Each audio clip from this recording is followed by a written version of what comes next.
He's joining again, so I'm just waiting for.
Do we have Mr. Brajesh with us?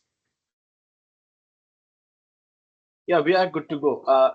Bridges has joined us. I mean, the speaker of today has joined us. There Okay, was technical glitch, but everything has been now sorted out. okay. Mr. Brajesh, would you be able to come on the camera so that we can just have a quick check and start?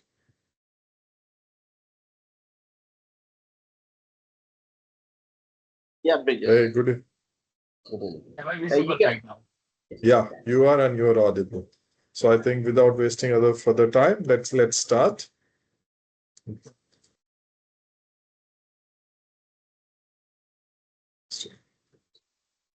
Hey, good evening, everyone. On behalf of Isaka Ahmedabad chapter, it's my privilege to welcome you, our distinguished speaker, and all of you to today's session. This is just a reminder as this is a live event. Please be aware of potential connectivity issues that could arise with our speakers. Please know we will be monitoring this closely. If you experience any technical issue, you should always refresh your browser first to improve the viewing experience. It's my honor to introduce Mr. Pandya, who brings with him more than 18 years of rich and diverse experience across highly regulated industries, including software, manufacturing, banking, and pharmaceuticals, both in India and internationally. His professional journey reflects a rare blend of strategic governance insights and hands on operational execution, something that is increasingly critical in today's digital and risk driven environment. He holds some of the very precious and globally respected certifications like CISSP, CCSK, CEH, PMP, and other expertise aligned with DPDP 2023 compliance, with CISA currently in progress. His work has constantly focused on helping organizations strengthen resilience, reduce security posture, and build GRC frameworks that are not only audit ready but practical and sustainable in real world operations. What makes his perspective especially valuable is his ability to connect cybersecurity with business outcome, ensuring that security is not viewed merely as a compliance obligation, but as a strategic enabler of trust, continuity, and growth. From safeguarding critical systems to aligning IT security with organizational objectives, his experience spans both boardroom strategy and execution on the ground. Today, we look forward for gaining insights from his extensive experience, practical knowledge, and industry observations. I am confident that the session will provide immense value to our members, professionals, and guests presenting here in this evening. Before we begin, a small announcement. The participants attending from outside the chapter, those who would like to request their CP, certificates may do so by writing after this session. Ladies and gentlemen, join me in extending a warm welcome to our speaker, Mr. Brajesh Pandya. Mr. Brajesh, it's over to you. Thank you.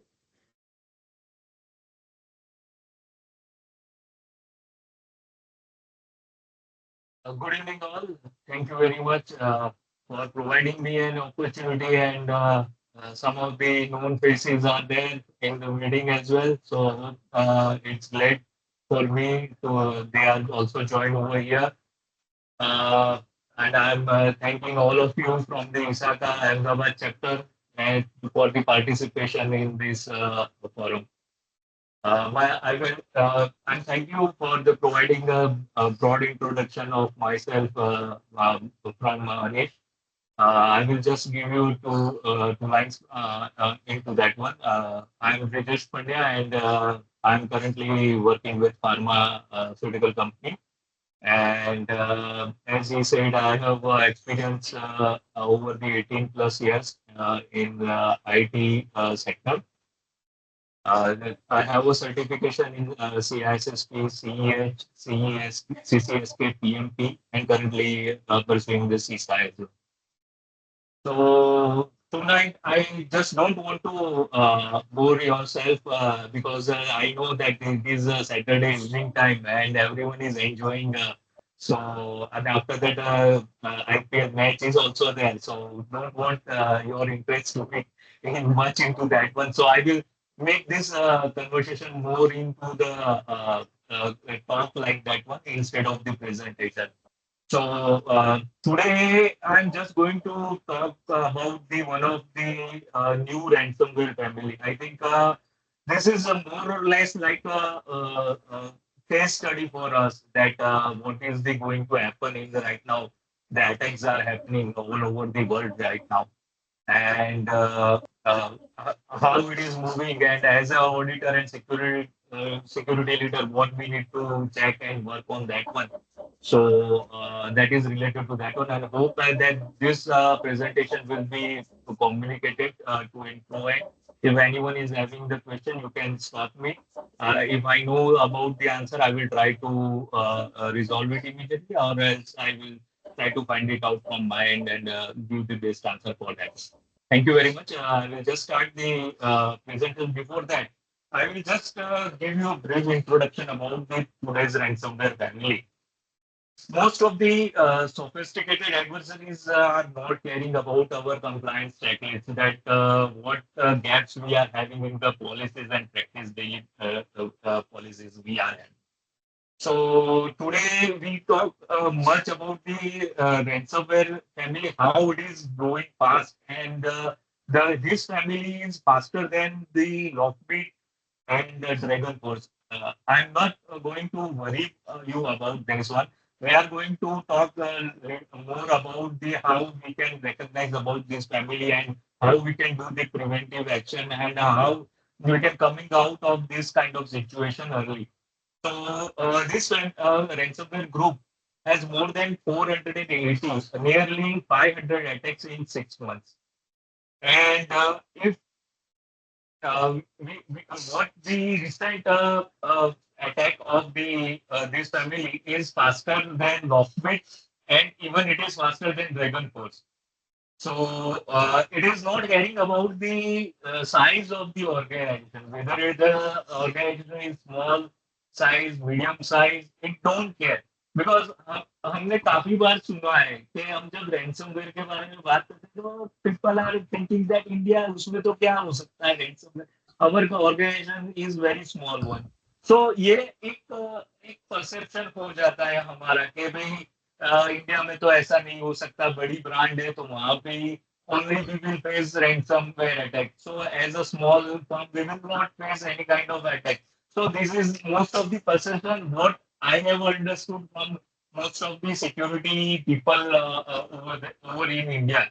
कभी हम बात करते हैं तो भी वो लोग बोलते हैं कि इंडिया तो बहुत छोटा कंट्री है compare to US and China and in terms of GDP and other growth. So they will not face. But today's ransomware family is not a newer one. ये almost November 2025 से उसने attack शुरू किया था. Almost 480 attacks has been spread across the different companies, different organizations, different industries, and Uh, different kind of countries. sorry to They, interrupt you, Brajesh. sure, sure. We have actually international audience as well. If we can more of go Sure, through sure. Sorry, I things. was not aware of that one. Yeah, So this, and possibly your voice is little bit kind of unclear sort of at some point in time. So maybe you can keep the mic if it can be a little more clear on here. We cannot hear you now. now it is clear or it is No, it's a little bit kind of not unclear. Yeah. okay. I will check it out from my end as well. Yeah. So Go ahead. this ransomware group is previously known as ARM, which is affiliated a group of calling ransomware group. And in their internal chat, we come to know that this is the group which is appeared and this is the affiliated with the Dragon Force Engineering and sorry, Quelling Group. Just So sorry to interject. I'm sorry. If you can yeah, remove the headset and speak, that would be easier because it's not people will not be speaking too much for you, but you if you can remove that's causing some issues. We are not able to hear you properly. Yeah, so maybe, if you can just, go back to the laptop. I mean, if you have the device laptop, right? Maybe you can use the laptop rather than, the headphones. Maybe it can give you better results. You're on mute. Yeah.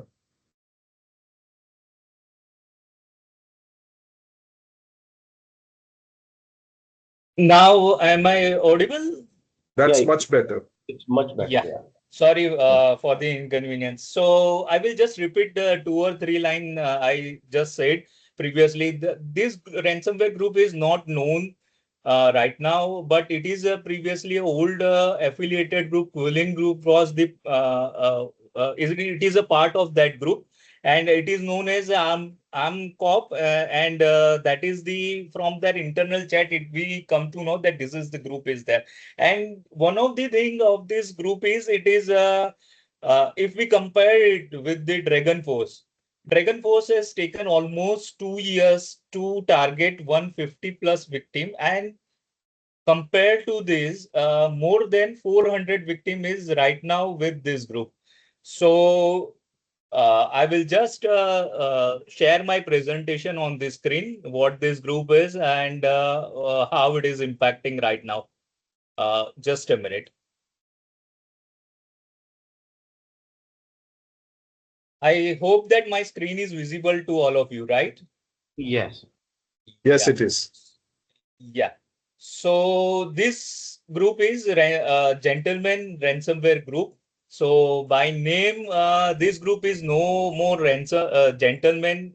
There is no polite activity from this group, and this group is completely enterprise based. We come to know that this is an enterprise based opportunistic security group is there, which is like working on the industry to take the ransomware and this is no nothing going into the name of this group.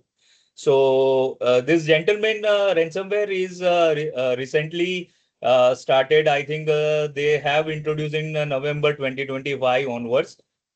So they have more than 480 plus attack is there right now, and they are working like one enterprise is working, but they are not like corporate like that. They are just they are having their own handles are there inside to their organization.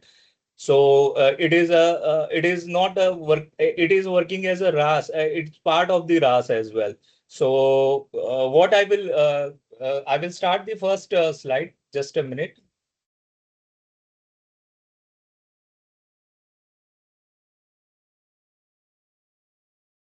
So, as part of today's presentation agenda, we will initially talk about the threat overview. What is the ransomware of the gentleman, which we come to know. We have the brief overview about this ransomware group, and in the second part, what we will going to cover is what are the key takeaways for the IS auditors and security experts. So that will be more useful to us, not just it is a informative only one for us. As I said previously, that this group has started its journey in 2025, almost mid or we can say in the end of the 2025. And it started breaching in 2025 and 2026 it's a big widespread victims are there all over the country from the US, India, Southeast Asian country, all over the world. They have targeting a lot. And special thing, I'm not saying about the speciality of this thing, but this ransomware group has two variants are there. First is they will find it out from the any kind of weaknesses in your system. So they will be the primary target. And second is they will just go for the PII information or any kind of IP information. They will able to find it out, or any data kind of very restrictive data they will able to find. They will target those kind of organizations. So it's not only their target will be only the organization which is having the big brands like that. As I said earlier, they will target the loopholes, easy targets. They are going to check it out from the internet. And 2026, I think right now they have in last month, in this month, sorry, in May month, they have 48 attacks around in US and around 15 plus attacks. And there are ongoing attacks are there in India as well from this ransomware group, especially. So this is basically the industry overview where this ransomware group has attacked so far right now. One is the high value data and the financial data. As I said, they will target them, as well as they have the weak endpoints, like any systems which is not a hygiene in the system itself. Legacy systems are the legacy operating systems, and the patching are not that properly done. The shared credentials will be there. The high privilege accounts RDP is using, and it is exposed over the internet. So those are the victims for these systems, this ransomware group.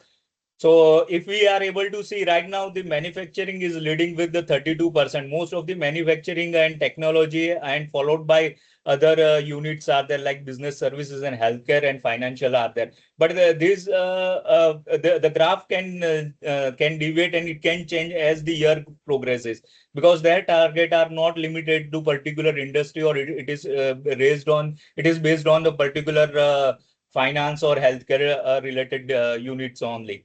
So this is that, and the one of the warning sign is that they will target the weak controls, where they are able to find it out. The weak controls they will target there, and they are the first victims for there, and they will be in the radar for this ransomware group. And basically the opportunity is are they are trying to find it out. We can get it out from this one is, if we are able to do something basics, we strict our basics to be there, then their target will be very harder, or will be difficult. I think they can bypass us as well, and they can move on for further targets. As I said, that currently United States is the largest populated victims from them. 48 attacks has been happened as start of January 2026, and recently 14 attacks has happened in India as well.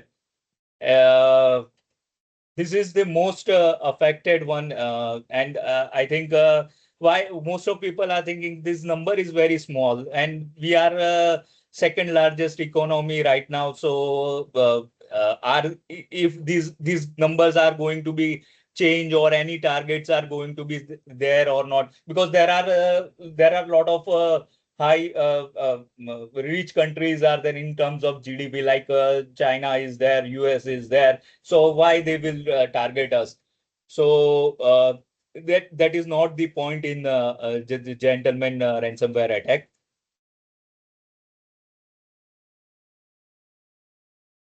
The gentlemen, as I told you, that they will target for the monetization purpose. So their basic opportunity they are trying to grab is the money they can get it through the ransomware.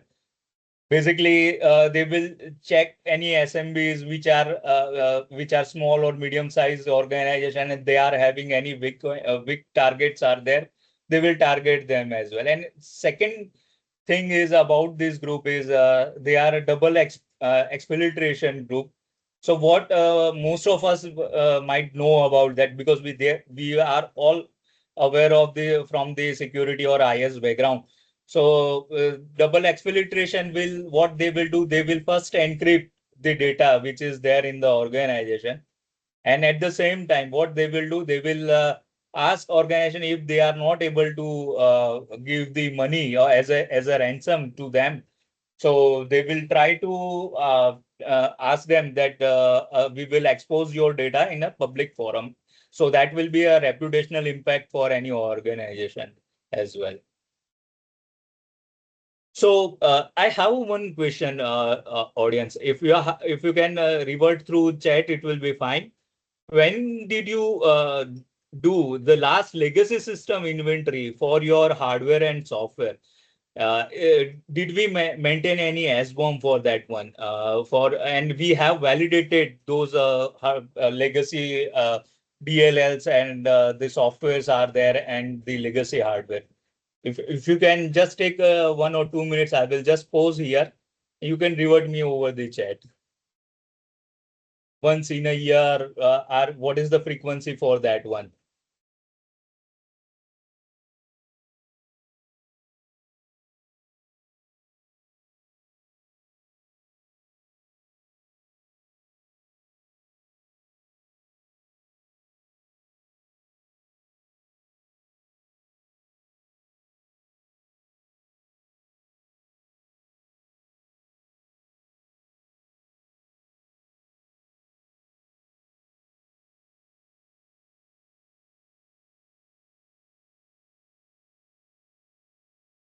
Brijesh, it seems that people are saying either they have done it several years back or a couple of years back, but not as a practice.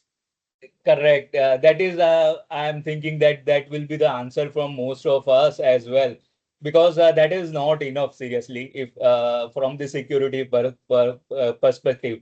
Because as I said, they will not target based on the financial of the any organization or the brand name.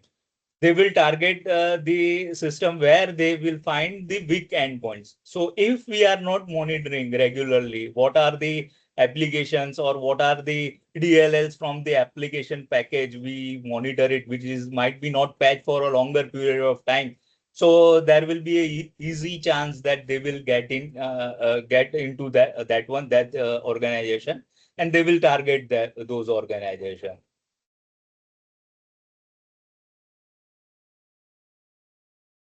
So basically, they have three methodology for the initial access. They will target through phishing attack. One of them is through phishing. All of us are a victim of that one. There are a lot of phishing mails are going in and out of the organization.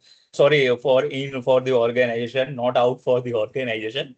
But a lot of macros and zip files and those kind of payloads are coming, and we are providing enough social engineering related trainings and all this, but still I don't know why this ratio is not going down for the phishing attack. It's keep on increasing. They are using the different tools and mechanisms, and if we are like blocking the Microsoft Word or something like that one, they will try for the OneNote.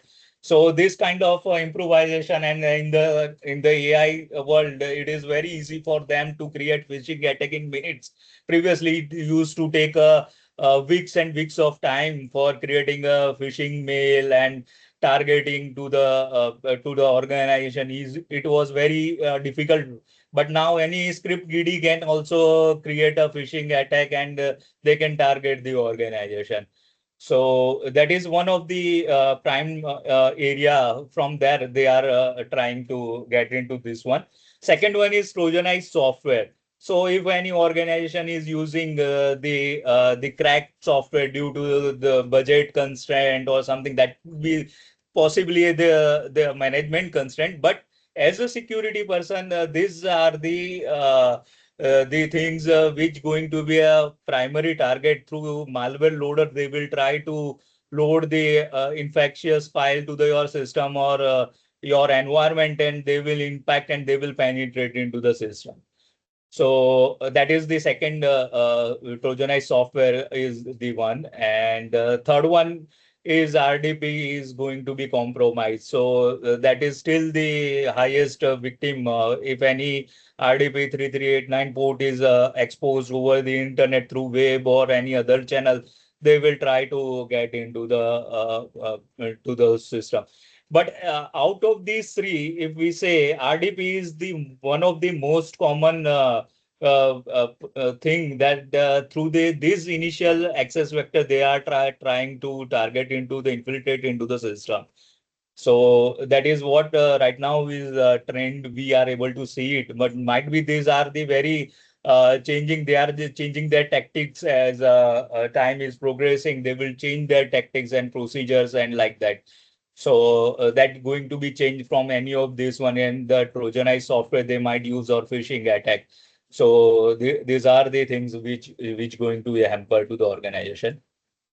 It, as we come to know that they are what they are using to initial access to the any organization, they are using the info stealer. So I think most of us might be aware of Raccoon and Vidar and Redline. This kind of infiltration are tools, malware tools are going to be used for the account harvesting. So what they will access your access credentials are there. Their sensitive tokens are there. The cache are there where you are storing your username and password into the browser cache or your system credentials. They are trying to target those one through the phishing attack, and they are trying to hijack your session as well at the same time. So this they are using this kind of info stealer groups, and they will target us, and they try to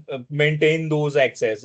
So once they are harvested in getting into your system, that doesn't mean they will their work will be over. They will try to going for the higher privilege account by using the network access or any other access which is there in the system, and it will be higher privilege access account are there. They will try to get the access, and they will maintain the access into the system. So as and when they require, they can go off and they can come in back to the system. So that is very dangerous potential threat for any organization.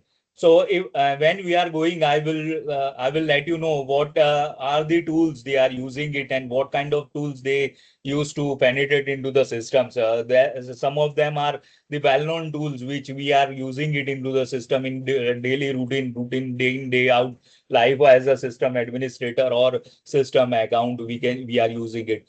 So those kind of tools they are using it in harvesting and persisting the access through the for this one. So as per the MITRE attack framework, this is the initial attack, how they are going to maintain the access into the system. First is the initial access. Stage one, we already discussed in the previous slide. The stage two is like a discovery stage will be there.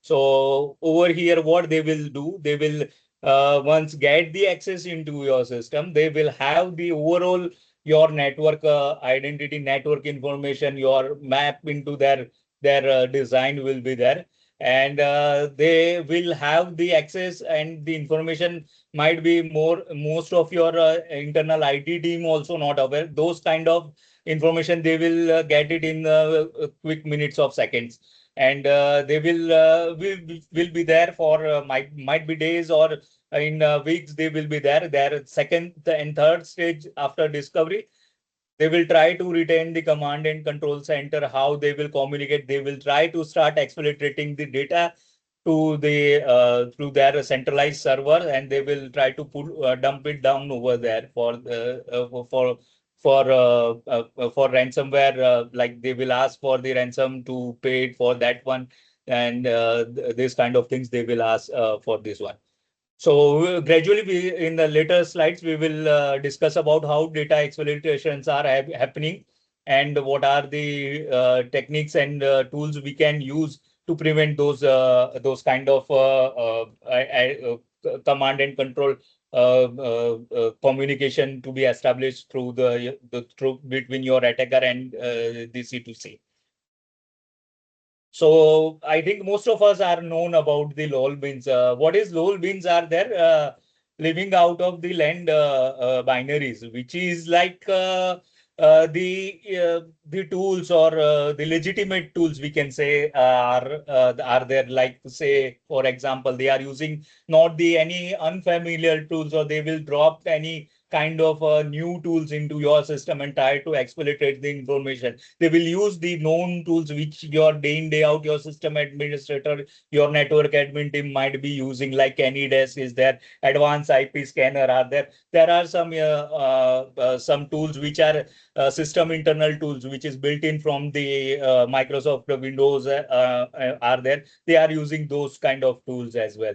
So that will be very difficult, because when the tools are from the outside of organization, the challenge will be very limited or less. You can easily recognize this in a fraction of second. But if the tools are very familiar and that is going to be used by your organization, your system, and your antivirus known this, these are the tools which are the known tools for us, then it will be very difficult to find it out, and that will be surely not done through the traditional signature based kind of and malware or detection technique.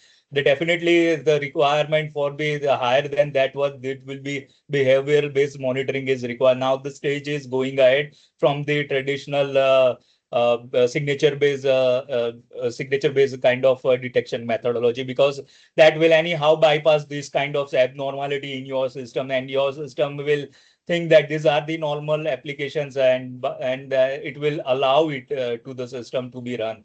So we have to enhance as well as a defensive. As an auditor, we need to think about higher than the this kind of traditional way of thinking into this one. So as an auditor, if we think that what is the meaning for your control validation going beyond the tool which is going to be approved for your organization? These all three tools might be approved and allowed for your organization to be used. So what kind of control you can expect as an auditor from monitoring perspective and the control testing purpose? There's a how you can going ahead. If you can, anyone from the team can give me the answer, I will just pause for 2 minutes.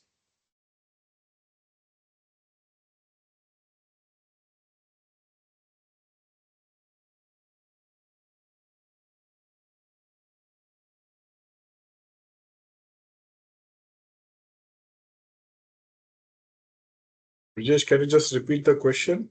Sure. What you are I will repeat it once again. So, as an auditor, if we think that what kind of control validation you will implement to the organization, where such tools which is known by your organization, it is allowed. It is not a part of your shadow IT tool, but it is allowed through from your management to be used. Might be it is from the system. So, what kind of control testing as an auditor, as a security expert, you will do it for those kind of organization?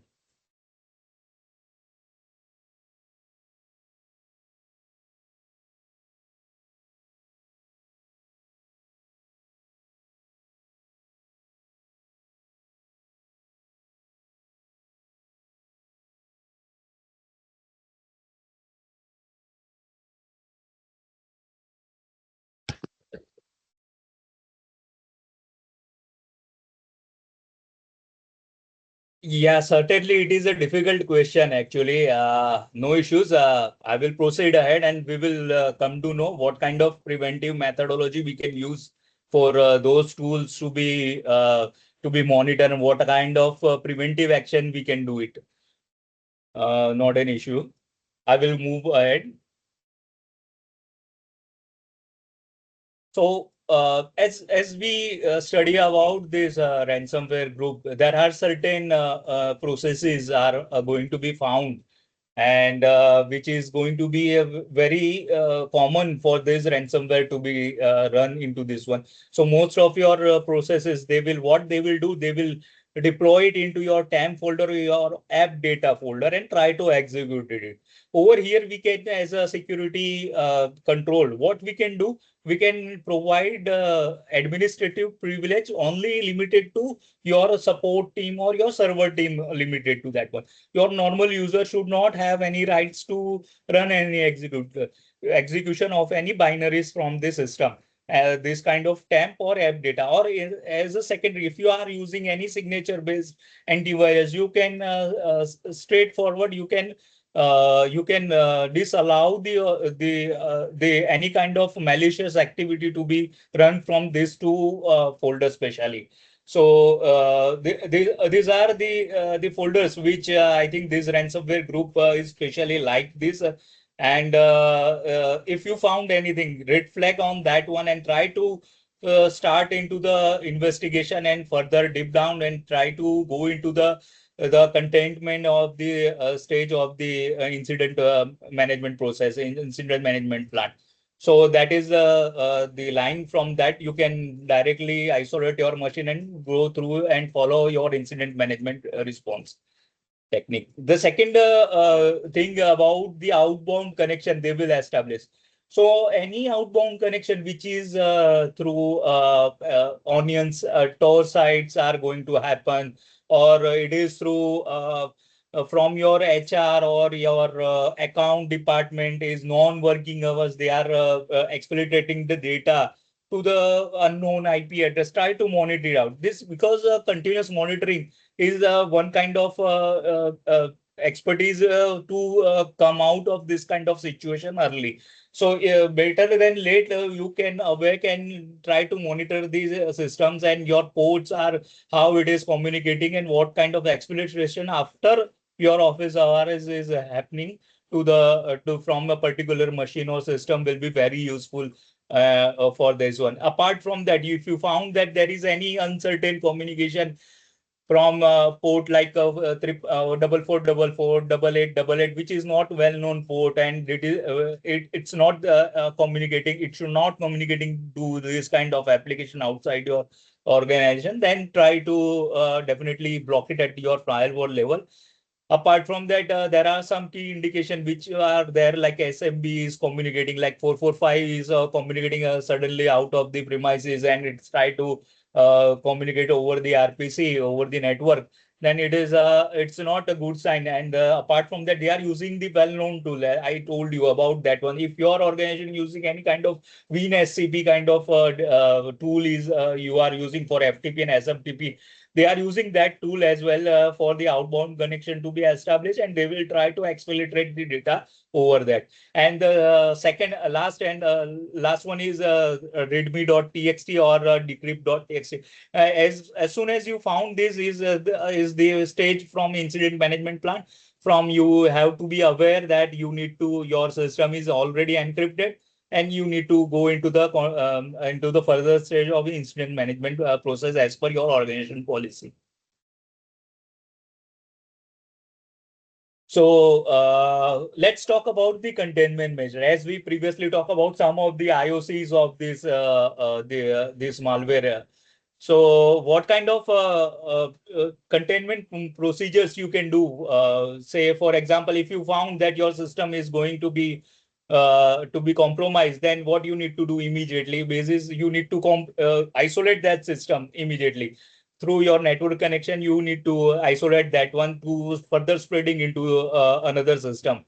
And be cautious about this one, because they are constantly monitoring your activity. If they found that you caught them that they are into your premises, and they have the hint through your communication channel, which is you are using it inside your organization in an encrypted manner, they will try to port it out. So you need to be very cautious, because at the same time, if one machine is they have targeted, at the same time they have the capability to vanish your entire infrastructure in a fraction of seconds. So we need to be very need to be very cautious about that. And once you know about that, you need to start out of the band communication with the channels over not over the VoIP. You need to use straightforward use your cellular call for the communication with the communication team for the incident management planning to further to that one.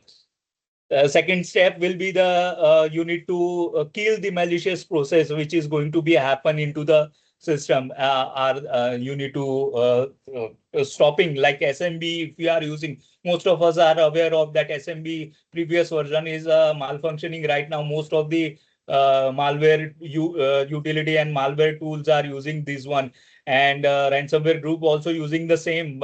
You need to immediately stop the SMB share into that system. So there will not be any spreading of the this attack into the further across your machines.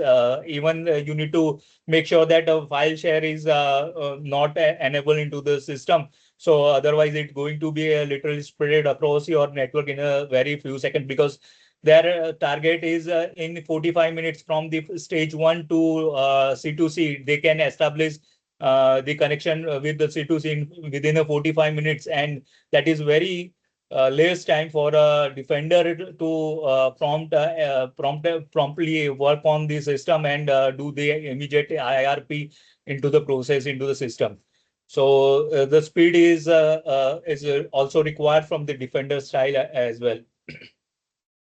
And if we say about that, literally what average time they are spending in any particular system is it's a 14 days. They in 14 days they will be there without literally knowing about from your security team, your SOC team to be aware of that they are in present in your systems, because they are using the known tools which you are using in day in day out of the process. Might be your antivirus and other firewalls are not able to recognize that they are the attackers are inside your environment right now.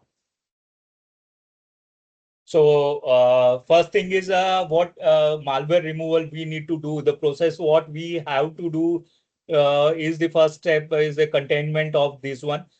There are three things of what observing this the gentleman ransomware is there. They are using the registry modification into particular registries that are there. Certain kind of task schedulers they are going to use for the exfiltration from one system to into another system, and penetration deep into the your environment. So this kind of activity they will use through registry scheduled task. And third one is our WMI.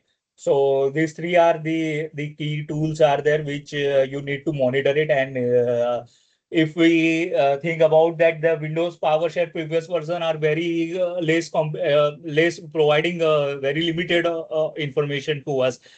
So if we say that Windows PowerShell version 5, if you can use, that will be much better. And you need to proactively your security team, your SOC team, incident team has to monitor the Windows PowerShell operation and Windows PowerShell event which are going to be occurred, because these are the key events. From that we can you can able to know that where is the impact is going to happen and what level of impact they have already done to your organization in particular system.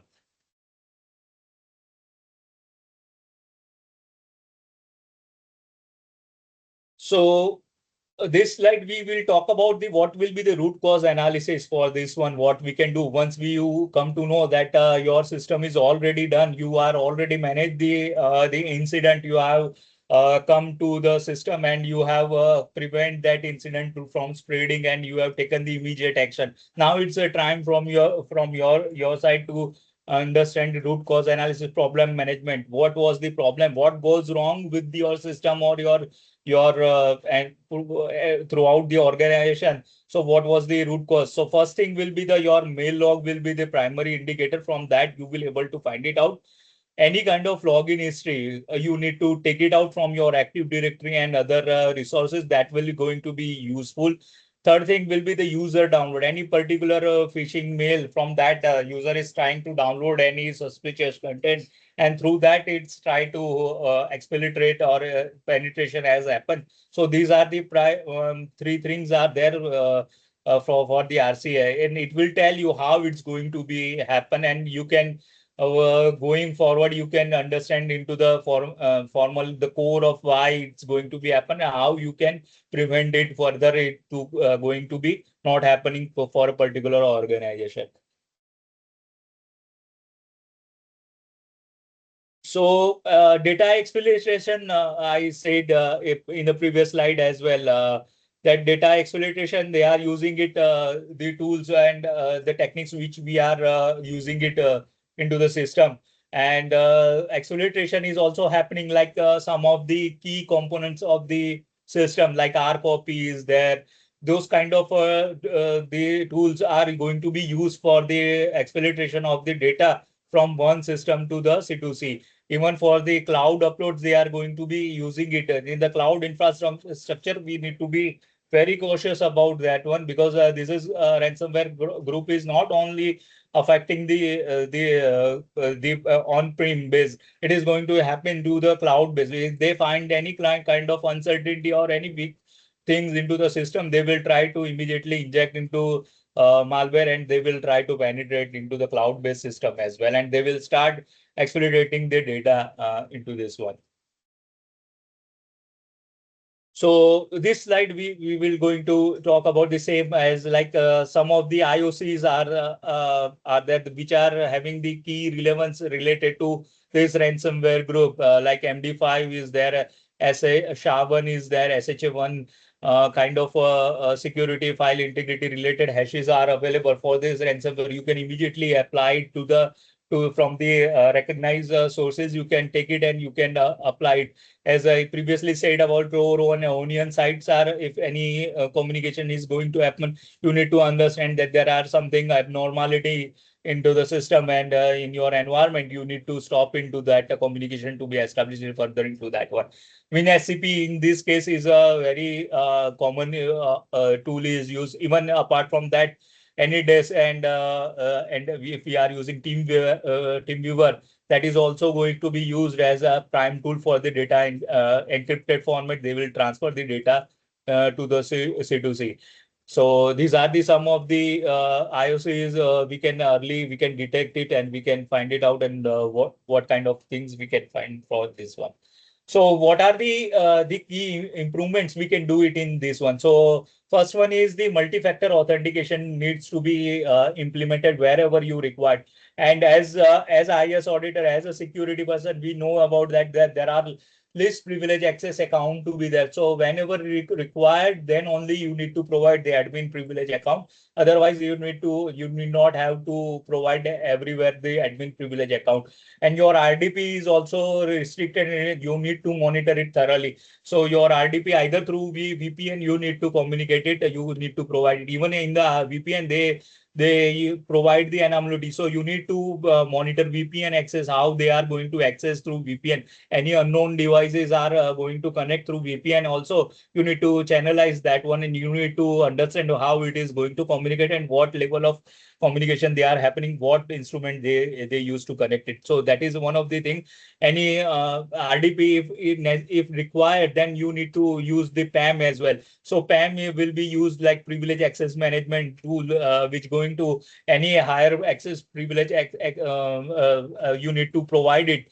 So at the same time, you need to monitor it. It will help you in finding out those kind of anomaly to happen to your organization, as well as your some of the tools which is like a shadow ID. As I told earlier, your organization is using any kind of tool which is not approved and part of your standard application list. You did not have to be allowed in your organization, even for the your users as well as for your domain your system admin and your IT level engineer as well. So that is one control you can probably define it over there. And what I told about that LOLBs are going to be used. So how you can strengthen those LOLBs? There are like currently system internal tools are going to be used for the WMI. They are using it in for this ransomware attack. They are using it. So how you can use like PSEXE and other kind of ES utils are going to be used for different kind of lateral movement, and after that persistent access into your organization. So How you can do it is through a system internal 15 is available. I actually try to show you how we can configure it. That might be helpful to us for how we can strengthen our organization with the system internal 15 and Windows PowerShell 5 tool. How we can get the information and the how we can monitor the events if any abnormality is there found into that one. But due to the time constraint, I am not able to do it right now. But definitely we will try to cover it in any of the session in the next sessions. I will try to cover it up. If anyone is prior to this one, if anyone is having any question, any doubt, we can go ahead. And so far, my speed is very fast, so I'm not able to. I am not stopping here. So if anyone is having question, you can stop me anytime. You can ask me right now as well from the audience. I think the speed is quite okay, Mr. Bujesh. It is just that we Okay. are nearing the top of the hour, so probably we'll have to Okay. conclude Okay. Sorry, if you can. I'm not knowing that right now we are coming to the end time of that one. Sorry for that one. So I will just quickly wrap it up. The employee training, as we know that social engineering is the prime concern right now.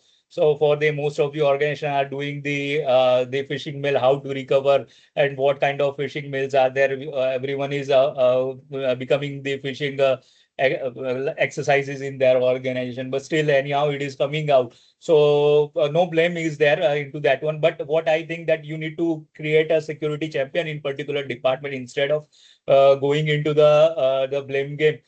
We need to create some kind of hierarchy where the other department stakeholders will also be aware of the security and what are the consequences will be there. They will also be aware with the help of the management and other security team. And there will be a what will be the threat actors inside into this one. So as I told that they are a solo group into RAS organizations right now. So RAS is a ransomware as a service group. So anyone can build it. They are using this tool and techniques for quick monitorization of the this one. So if your system is completely out of the not from the legacy system, their low legacy tools are not. You are doing a SBOM kind of regular inventory auditing for this kind of activity. It will be difficult for them to hack into your organization and ask for the ransom for any organization for this kind of this one. Okay. Okay. So we have So one question coming from one of our guests. So do we need MFA even for some marketing related applications? marketing. If Do yeah, we definitely the MFA will be your. It depends on the criticality of your applications, like what kind of data it is contained. If your data which is not like very critical, or for your organization, you can still skip it because they will not go for the data which is not very useful for them. Like any kind of PII information is there, any kind of like PI information is the your information might be helpful for your competitor. That will be also again one kind of threat for your organization. So you need to prevent it through MFA. That will be very useful.